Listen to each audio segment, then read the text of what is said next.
Soul Garden. Hello, my fellow soul gardeners, and welcome to Astro 103, episode 14, and we're talking planets in transit.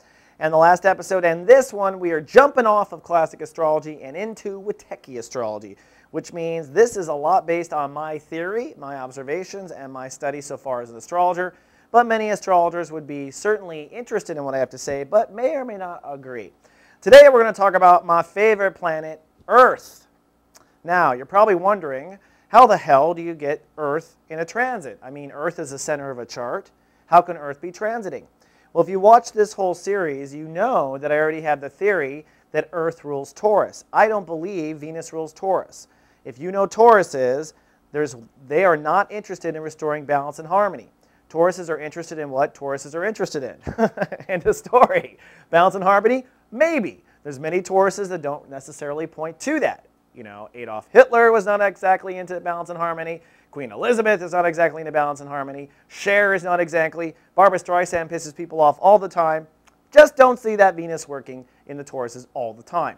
However, I do believe Earth is the ruling planet. And every so often, astrologers get together and decide that it's time to reorganize the planet. So, I believe it's Earth. And if you listen to this, it'll make sense to you. Well, how do you tell what sign Earth is in? It's very simple. Earth is in the opposite sign of the sun. Okay?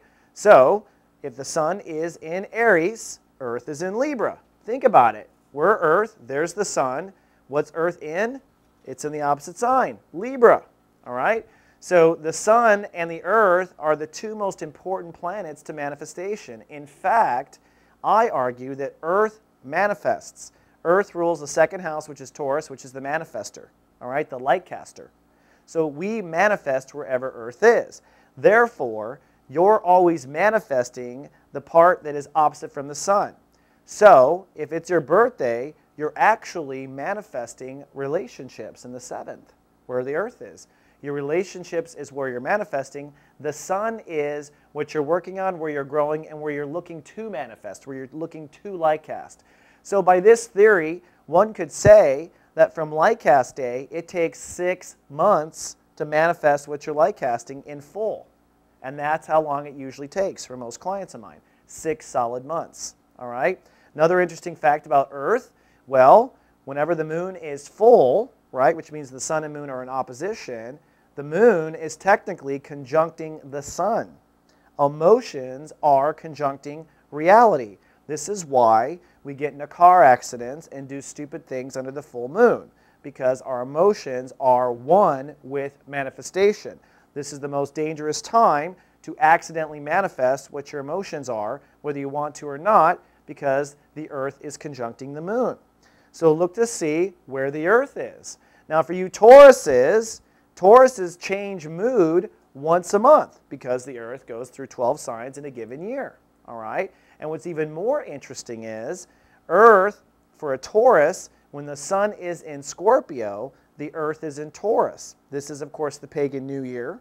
This is the moment when the Earth is back home in its spot and the sun is focusing on death and regeneration. Very interesting. All right? So look to see where Earth is in your chart. And it's always the opposite of the sun. You're manifesting it in the background. Now, as an astrologer, I was always told to pay attention to whatever sign the opposite of the sun is. And I was always told that, as I was taught through many astrologers, because by nature of default, it was always affected. They always told me that. So if the sun's in the first house, look to the marriage. If the sun's in the second house, look to trust and intimacy. Always got to look to where the sun isn't, they always told me. They never told me to do that with Venus, Mercury, Mars, and the other planets, just the sun. And until this Earth theory came in, I suddenly realized, oh, it's because that's where we're living and manifesting, and the sun is what we're trying to manifest, where we're trying to expand our consciousness, where we're setting in motion our manifestation. So, when the sun is in your 7th, and you are changing your relationships in life and trying to manifest better relationships, you are in fact actually stepping into a full new manifestation of ego. It takes the manifestation of your ego to forecast and move forward with the sun. Same goes true, let's say, with the 3rd house. If your sun's in the 9th and you're doing all kinds of learning, it's because you're owning your communication. You're owning the exchange of information. Makes total sense. How can you be expanding your belief structure if you're not Earth owning your mind and your thoughts? Makes total sense to me. And as you go around the clock. So look for where the Earth is. And for you Tauruses, look to see where your life is manifesting, and this is your ruling planet. So for Tauruses, I think this is particularly important over the other signs, especially since we've been told to look for Venus all the time, which never resonated with me ever. Now, one thing about Earth that's interesting as a result of this, Earth never retrogrades. That sounds like a Taurus to me. Taurus is always step at a time, brick by brick, moving forward. I don't know Tauruses to retrograde too much. Certain parts of us retrograde, but our whole life doesn't tend to retrograde, just like the sun never retrogrades.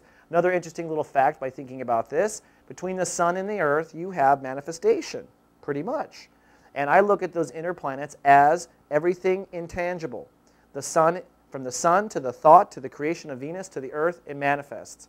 After the Earth, it's Mars, and now we take off, right? So the inner planets really are pre-manifestation to Earth is manifestation, and from there it's not.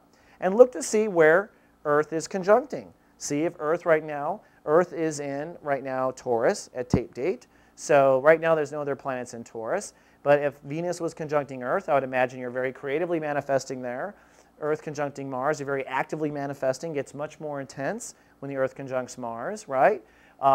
Mercury is when you're really putting out into words. So if Mercury and Earth conjunct, this is the best time to be a writer, the best time to communicate, best time to publish the book, etc.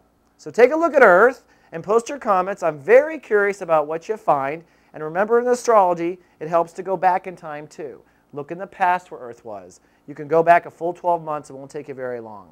All right, that's all I have for this Astro 103. I look forward to our next journey together. Live, love, be.